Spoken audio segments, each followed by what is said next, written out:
everybody, I'm Manshri Mehra and I welcome you back to the official platform of Law Prep Tutorial. So अगर आपने part 1 देखा है law of torts का, तो उसी को ही कंटिन्यू करते हुए आज हम पढ़ेंगे लॉ ऑफ टॉर्ट के पार्ट 2 को. सो इन केस अगर आप लॉ ऑफ टॉर्ट के पार्ट 1 को नहीं देख पाए तो कोई बात नहीं, लिंक आपको डिस्क्रिप्शन में मिल जाएगा. ठीक है, तो पार्ट 1 में हमने क्या डिस्कस किया था? हमने डिस्कस किया था मीनिंग के बारे में कि टॉर्ट आया कहाँ से था, और टॉर्ट एक सिविल रॉन्ग तो है लेकिन वो क्राइम और कॉन्ट्रैक्ट से कैसे अलग है, उसके एसेंशियल एलिमेंट्स के बारे में बात किए थे टॉर्ट के. एंड उसके बाद हमने दो बड़े बड़े लैटिन मैगजीन को भी पढ़ा था, that is damnum sine injuria and injuria sine damnum. ठीक है, तो आज हम पढ़ेंगे 3 बड़े aspects: general defence, fault liability and no fault liability. So basically general defence वो डिफेंस है जो एक डिफेंडेंट यूज कर सकता है और अपनी लाइबिलिटी से एस्केप कर सकता है, इवन इफ प्लेंटिफ ने प्रूव कर दिया हो कि डिफेंडेंट की पूरी लाइबिलिटी लगती है टॉर्ट की. मैं बात करूं अगर fault liability no fault liability की, तो ये दो है, ये जो दो चीज है, ये जो दो है, ये ना टाइप्स ऑफ टॉर्टियस लाइबिलिटी है. ये टाइप्स है फॉल्ट लाइबिलिटी और नो फॉल्ट लाइबिलिटी, टाइप्स होते हैं. ठीक है, इसको भी हम पढ़ेंगे. तो चलो पहले शुरू करते हैं. सबसे पहले हम मानते हैं, सबसे पहले हम समझते हैं जनरल डिफेंस के बारे में. सो बेसिकली इसके लिए एक स्टोरी लेते हैं कि जैसे मान लो कि प्रिया ने कोर्ट में प्रूफ कर दिया कि जो राहुल है उसने टॉर्ट किया है. अब टॉर्ट को प्रूव करने के लिए मैंने लास्ट वीडियो में, लास्ट लेक्चर में आपको यही बताया था कि 3 ऐसे एसेंशियल एलिमेंट्स होते हैं टॉर्ट के, और वो तीनों अगर कंप्लीट हो जाते हैं, वो तीनों प्रूव हो जाते हैं, तो टॉर्ट कंप्लीट हो जाता है. तो वो कौन से थे? रॉन्गफुल एक्ट, दूसरा था हमारा लीगल डैमेज, और तीसरा था लीगल रेमेडी.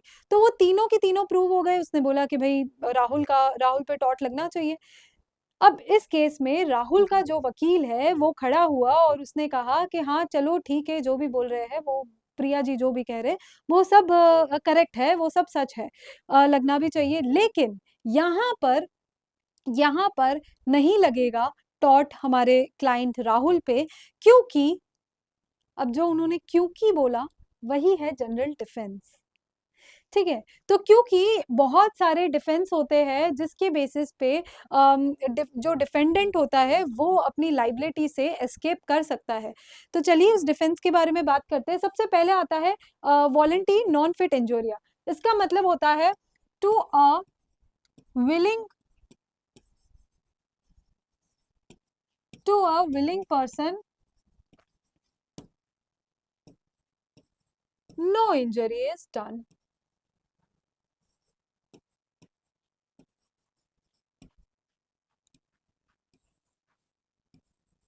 ठीक है, वॉलंटरी नॉन फिट इंजरी का मतलब होता है to a willing person no injury is done. इसका सिंपल लैंग्वेज में मैं बताऊं तो कंसेंट. ठीक है, सो अगर किसी ने कंसेंट दे दी है, अगर किसी ने भी कंसेंट दे दी है, तो वो केस में मतलब आप ना इसका डिफेंस ले सकता है डिफेंडेंट. ठीक है, अगर प्लेंटिफ ने खुद से कंसेंट ली है कि वो उस वॉलंटरी रिस्क को, मतलब वॉलंटरली एक्सेप्ट करता है उस रिस्क को, तो वो डिफेंडेंट इसका डिफेंस ले सकता है. अब इसके लिए एक एग्जांपल लेते हैं कि मान लो राहुल को आईपीएल मैच देखना था. आईपीएल मैच देखने के लिए स्टेडियम गया. अब उस स्टेडियम में उसका एकदम बॉल से उसको सर पे लग गई. तो क्या वो इस केस में क्रिकेट बोर्ड पे स्यू कर सकता है, या क्रिकेट बोर्ड पे केस कर सकता है? नहीं, नो, नहीं कर सकता. राइट, क्यों? क्योंकि उसने भाई टिकट खरीदा है और उसमें उसने मैच देखा है, तो उसने खुद ने ही वॉलंटरी एक्सेप्ट किया है इस चीज को कि हाँ ऐसा कुछ हो सकता था. ठीक है, तो ये एक था. उसके अलावा प्लेंटिव्स ओन फॉल्ट, तो ये आता है कॉन्ट्रीब्यूटरी कॉन्ट्रीब्यूटरी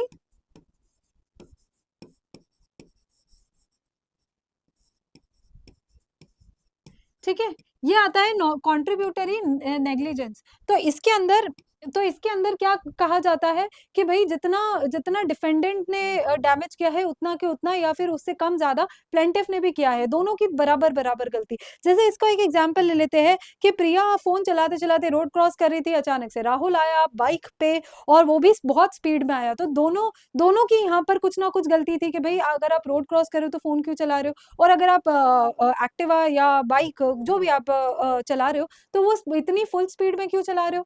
तो ये दोनों की थोड़ी तो बहुत गलती है, तो इसमें चीजें फिर माइनस भी हो जाती है, ठीक है। तो प्लेंटिफ की जो गलती है उसमें प्लेंटिफ की भी अपनी खुद की नेग्लिजेंसी है, ठीक है, तो यहाँ पर डिफेंडेंट लाइबल नहीं होता। फिर आता है एक्ट ऑफ गॉड। वाइज इन मेजर का मतलब होता है सुपीरियर पावर, सुपीरियर पावर इसका मतलब होता है। तो ये एक तरीके का एक्ट ऑफ गॉड में जैसे फ्लड हो गया, अर्थक्वेक हो गया, है ना, लाइटनिंग स्ट्राइक्स हो गया, तो ये सारे हरिकेन्स हो गया, तो ये सारे जो है वो जिसके बारे में कोई प्रिडिक्ट नहीं कर सकता, कोई प्रिवेंट नहीं कर सकता, कोई फोरसीन नहीं कर सकता, तो वो सारी चीज भी यहाँ पर डिफेंस में आती है, ठीक है। उसके अलावा एक आता है प्राइवेट डिफेंस। तो प्राइवेट डिफेंस एक बॉडी बॉडी की तरफ होता है और एक प्रॉपर्टी की तरफ होता है, ठीक है।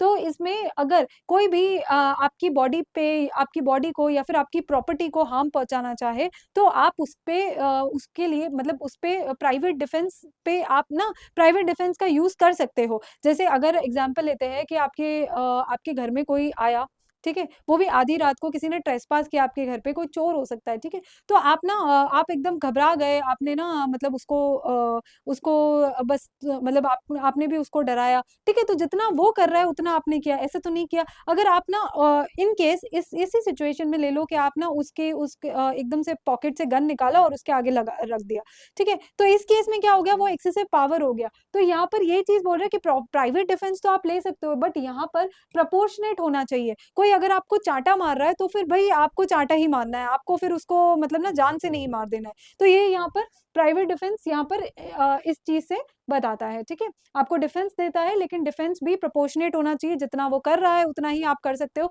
उसकी अगर ज्यादा एक्सेसिव पावर यूज कर ले तो वो जनरल डिफेंस में नहीं आया।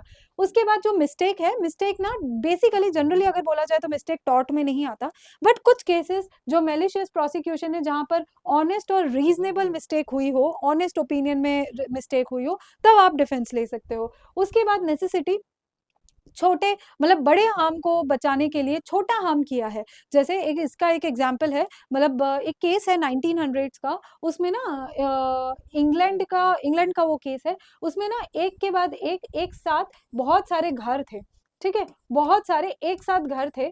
यहाँ पर ना क्या हुआ कि एकदम से सब घरों में आग लगने लगी, और जैसे ही आग लगने लगी तो एक घर में, दूसरे घर में, तीसरे घर में ऐसे आग लगने लग गई। तो यहाँ पर लोगों ने क्या किया, यहाँ पर कुछ लोगों ने क्या कि भाई अब भाई आगे की आग आगे ना फैले, तो एक घर को घिरा दिया, एक घर को घिरा दिया ताकि आगे आग ना फैले। तब इस केस में हुआ क्या, तब इस केस में क्या हुआ कि भाई जो जिसका घर गिराया गया तो वो डायरेक्ट अपने उसने केस कर दिया, वो कोर्ट पहुंच गया, उसने केस किया कि मेरा घर तोड़ दिया है ऐसा, ठीक है। तो उस केस में हमारे कोर्ट ने कहा कि बड़े हार्म को करने के लिए, बड़े हार्म को प्रिवेंट करने के लिए, खत्म करने के लिए अगर छोटा हार्म हुआ है तो वो जनरल डिफेंस में एक्सेप्टेबल है, राइट। तो ये हम नेसेसिटी वाला है। उसके अलावा स्टैट्यूटरी अथॉरिटी के बारे में, स्टैट्यूटरी अथॉरिटी के बारे में पढ़ेंगे। अगर पार्लियामेंट ने खुद से एक्ट बना दिया है, अगर पार्लियामेंट ने कुछ खुद से कोई एक्ट बना के कुछ बताया है तो वो उसका जनरल डिफेंस ले सकते हैं। जैसे फॉर एग्जांपल इसका क्लासिक एग्जांपल है रेलवेज। देखो रेलवेज में क्या होता है कि मतलब रेलवेज में जो ट्रेन जो जा रही होती है तो बहुत सारे ऐसा होता है कि नॉइज पॉल्यूशन होता है, वॉइस का भी मतलब ना एक नॉइज पॉल्यूशन तो होता ही होता है, उसके अलावा वाइब्रेशन का भी बहुत लोगों को परेशानी होती है। तो आसपास के जो घर है वो ना केस नहीं कर सकते रेलवे वालों पे, क्यों, क्योंकि ये एक्ट ऑफ पार्लियामेंट है कि आप ना मतलब भाई ट्रेन तो चलेगी, थोड़ा वो होगा ही, आई मीन नॉइज पॉल्यूशन होगा, या फिर उसको कह सकते हैं वाइब्रेशन का भी इशू आ ही सकता है। तो लेकिन अगर इस केस में अगर रेलवे वालों ने अपनी पावर को एक्सेसिव यूज किया, गलत इस्तेमाल किया, तब आप तब आप केस कर सकते हो। बट यहाँ पर जनरल डिफेंस में यही है कि आप नहीं कर सकते केस, है ना। तो यहाँ पर हमने जनरल डिफेंस के बारे में पढ़ा। अब हम आ जाओ टाइप्स ऑफ टॉर्टियस लाइबिलिटी, जो कि फॉल्ट बेस्ड लाइबिलिटी और नो फॉल्ट बेस्ड लाइबिलिटी है। बेसिकली फॉल्ट बेस्ड लाइबिलिटी क्या होती है? फॉल्ट बेस्ड लाइबिलिटी मतलब ना डिफेंडेंट की खुद की गलती है, वो खुद लाइबल है, तो वो खुद ही फॉल्ट में है, तो फॉल्ट बेस्ड लाइबिलिटी। बट यहाँ पर नो फॉल्ट लाइबिलिटी में क्या होता है कि लाइबिलिटी जो है वो हो या नहीं हो उससे कोई फर्क नहीं पड़ता, still he and she will be liable for tort. Okay, तो इसके बारे में हम पढ़ेंगे, डिटेल में पढ़ेंगे। देखो, fault based liability basically intention और नेग्लिजेंस पे डिपेंड करता है। नो फॉल्ट लाइबिलिटी जो है उसमें ना कोई प्रूफ कि फॉल्ट हुआ है नहीं हुआ है उसका कोई फर्क नहीं पड़ता है, कोई अमाउंट ऑफ प्रूफ की जरूरत नहीं है, लाइबिलिटी रहती ही रहती है। चलो इसको हम अच्छे से समझते हैं। सबसे पहले फॉल्ट बेस्ड लाइबिलिटी पे आते हैं, ठीक है। तो फॉल्ट बेस्ड लाइबिलिटी बेसिकली क्या होता है? इंटेंशन और नेग्लिजेंसी इस पे होती है कि डिफेंडेंट की कोई ना कोई फॉल्ट होती ही होती है। अब जैसे इंटेंशन है, ठीक है, इंटेंशन से किसी ने कुछ किया है, कुछ जानबूझ के कोई चीज एक रॉन्गफुल एक्ट किया है, जैसे इंटेंशन का पकड़ पड़ते हैं। देखो, इंटेंशन में जैसे असॉल्ट, मतलब ना कोई किसी को डरा रहा है, यानी ऐसे असॉल्ट मतलब अभी तक फिजिकल टच नहीं है, अमाउंट ऑफ फिजिकल टच नहीं है, एक्चुअल फिजिकल टच नहीं है, बट उसको डरा रहा है धमकी से या किसी भी चीज से, तो वो असॉल्ट हो गया, ठीक है। बैटरी, बैटरी मतलब होता है कि एक्चुअल फिजिकल टच है, हाथ लगा के उसको धक्का मारा या हाथ लगा के जो भी फिजिकल टच करके जो भी एक्ट किया है, उसको डराया धमकाया जैसे भी या मारा, तो वो बैटरी हो गया। डिफेमेशन, किसी का नाम बदनाम कर दिया हो। फॉल्स इम्प्रिजनमेंट भी इसमें आता है। तो इंटेंशन इसमें मैटर करता है, इसमें इंटेंशन मैटर करता है, ठीक है। ये तो कुछ एग्जाम्पल थे। और इंटेंशन, ऐसा इंटेंशन जो हार्म कर रहा हो, वो यहाँ पर आता है। अब दूसरा आता है नेग्लिजेंसी। नेग्लिजेंसी में ये है कि भाई किसी का काम था और उसने वो काम नहीं किया और उसकी वजह से कुछ डैमेज हो गया। जैसे इसका बहुत बड़ा, इसका अच्छा एग्जांपल अगर मैं बताऊं तो डॉक्टर ने ट्रीटमेंट अच्छे से नहीं किया। जैसे डॉक्टर ने किसी पेशेंट का ट्रीटमेंट किया, अब वो उस ट्रीटमेंट में, उस सर्जरी में, जो भी वो सर्जरी थी, उस सर्जरी में मेडिकल इंस्ट्रूमेंट, मतलब कोई भी सर्जिकल टूल समझ लो, सर्जिकल टूल भूल गया, ठीक है। और वो पेशेंट के पेट में ही रह गया, एक एग्जाम्पल है, पेशेंट के पेट में रह गया और पेशेंट को बाद में बड़ी प्रॉब्लम हुई, तो इस केस में डॉक्टर लाइबल होगा। उसकी जो नेग्लिजेंसी है वो कोई डिफेंस या इसमें नहीं आएगी उसकी, क्योंकि वो नेग्लिजेंट है, नेग्लिजेंटली उसने परफॉर्म किया, तो वो डॉक्टर जो है वो पेशेंट के towards duty of care maintain करना चाहिए था, बस। बट उस ड्यूटी ऑफ केयर को उसने ब्रीच किया, उसने किया नहीं और उससे डैमेज हो गया, तो ये यहाँ पर नेग्लिजेंसी में काउंट होगा।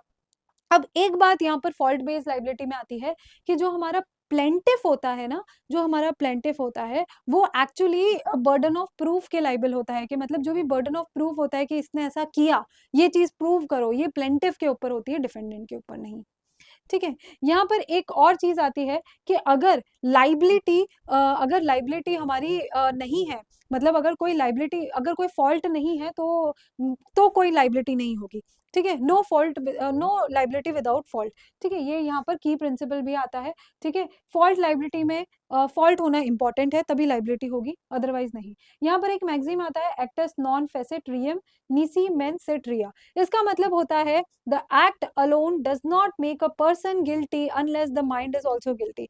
मतलब criminal mind is equals to criminal intention. Criminal intention भी देखा जाएगा, क्रिमिनल माइंड ही काफी नहीं है, क्रिमिनल इंटेंशन भी होना चाहिए, ठीक है। अब नेक्स्ट हम देखते हैं no fault liability. So basically कोई भी ऐसी चीज, अब नो फॉल्ट लाइबिलिटी दो टाइप की होती है, strict liability and absolute liability. इसमें ना बताया गया है कि कोई भी डेंजरस सी कोई भी चीज है, ठीक है, और इस डेंजरस और अगर इस डेंजरस सी कोई भी चीज में डिफेंडेंट, हमारा जो डिफेंडेंट है वो लाइबल है या नहीं है, ठीक है, लाइबल है या लाइबल नहीं है, उससे फर्क नहीं पड़ता, उससे फर्क नहीं पड़ता कि मतलब उसने ये उसकी ये लाइबिलिटी थी, लाइबिलिटी नहीं थी, उससे फर्क नहीं पड़ता, स्टिल जो डिफेंडेंट होगा वो लाइबल ही माना जाएगा, ठीक है। उसने रॉन्ग प्रूफ किया, उसने उसने रॉन्ग किया है या नहीं किया है, उससे फर्क नहीं पड़ता। अगर कोई डेंजरस चीज डिफेंडेंट के थ्रू हुई है तो वो लाइबिलिटी ही उसकी होगी, मतलब उसने अगर कोई रॉन्ग रॉन्ग अगर कुछ किया है तो भी इससे कोई फर्क नहीं पड़ता। ठीक है, डिफेंडेंट ने कोई रॉन्ग किया है और प्रूफ हुआ है या नहीं हुआ है उससे कोई फर्क नहीं पड़ता, अब उसकी लाइबिलिटी ही होगी अगर कोई डेंजरस एक्ट है तो। ठीक है, यहाँ पर स्ट्रिक्ट लाइबिलिटी का एक रेलेंस वर्सेस फ्लेचर का केस है 1868 का। ठीक है, तो यहाँ पर ये कहा गया था कि रेलेंस की खुद की एक कोल माइन थी जहाँ पर फ्लेचर ने कुछ कॉन्ट्रैक्टर्स को हायर किया था और रिजर्वर होता है ना, मतलब पानी स्टोर करने का जो रहता है, तो रिजर्वर बिल्ड करने के लिए, ठीक है, अपने खुद के लैंड के लिए। तो जो कॉन्ट्रैक्टर थे उनका एक नेग्लिजेंट पार्ट रहा, क्या रहा कि जो ओल्ड माइन शेफ्ट्स मतलब ओल्ड माइन शाफ्ट्स मतलब कह सकते हैं जो पुरानी खजाने थी ना, सुरंगे, ठीक है, खजानों की जो सुरंगे थी, तो उसको ना बंद करना ये लोग कॉन्ट्रैक्टर्स भूल गए। ओल्ड माइन शाफ्ट को बंद करना वो कॉन्ट्रैक्टर भूल गए। तो उस भूल की वजह से जो रिजर्वर्स थे उसमें पानी आ गया, वो पानी से भर गया और वो फ्लड जैसा हो गया, और वो जो भी सुरंगें थी उससे पानी पास होते होते रेलेंस के कोल्ड माइन में चला गया। ठीक है, अब जब वो कोल्ड माइन में गया तो रेलेंस की जितनी भी कोल्ड माइन थी वो खराब हो गई, वो डिस्ट्रॉय हो गई। तो इस वजह से मतलब अब ये जो भी हुआ, अब जो फ्लेचर था वो कह रहा था कि भाई ये तो कॉन्ट्रैक्टर ने किया, मेरी कैसे गलती हुई। बट यहाँ पर कोर्ट ने माना कि ये फ्लेचर की ही गलती हुई। ये यहाँ पर भले ही क्योंकि तुम कोई चीज को लेकर आए, तुम खुद कोई चीज को लेकर आए, ठीक है, और वो चीज को तुमने किसी और का डैमेज हो गया है, तो इसका मतलब ये है कि वो तुम्हारी ही गलती है। अब यहाँ पर एक ब्लैकबर्न का एक रूल आया था कि a person who for his own purpose brings on his land anything likely to do mischief, if it escapes must keep it at his peril. ठीक है, कोई अगर खुद के काम के लिए कुछ भी चीज लैंड पे लेकर आता है तो उस वो मिसचीफ, और अगर वो बाई चांस कोई मतलब ना वो कुछ छूट जाती है एस्केप, जैसे कॉन्ट्रैक्टर की भूल हुई, ठीक है, तो तुम लेकर आए थे, तुम्हारा ये शुरुआती, तो तुम्हें ध्यान रखना चाहिए था, तो तुम्हारी ही गलती है। यहाँ पर एसेंशियल्स भी है स्ट्रिक्ट लाइबिलिटी के, कुछ non natural use of land, फिर उसके बाद में dangerous thing brought on land, things escape and damage cost.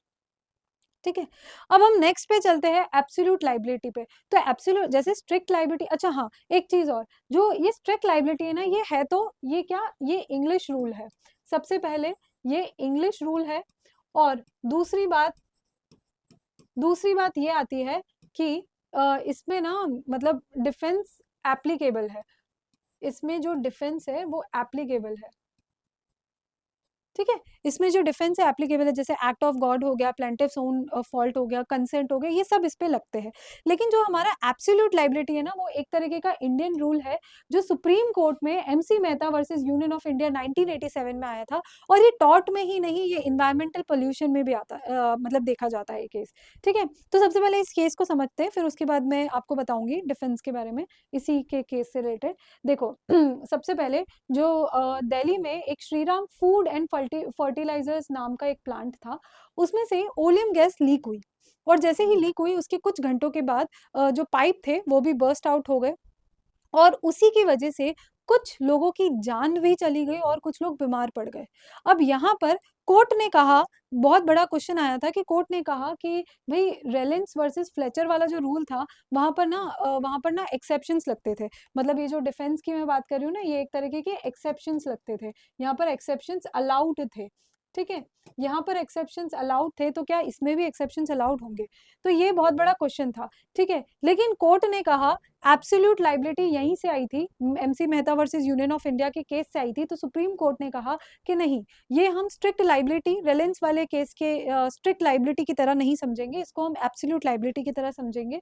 ठीक है, तो यहाँ पर रूल ऑफ एब्सोल्यूट लाइबिलिटी निकाला कि कोई भी एंटरप्राइज अगर हजार्डियस और डेंजरस एक्टिविटी में इन्वॉल्व है, ठीक है, तो वो एक तरह से एब्सोल्यूट लाइबल है, कोई भी हार्म के लिए वो एब्सोल्यूट लाइबल है।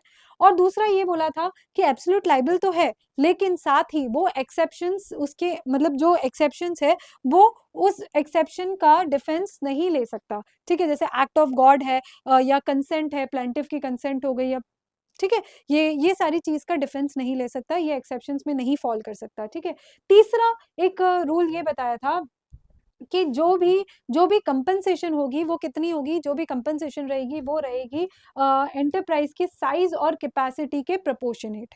ठीक है, ये 3 बातें बताई थी।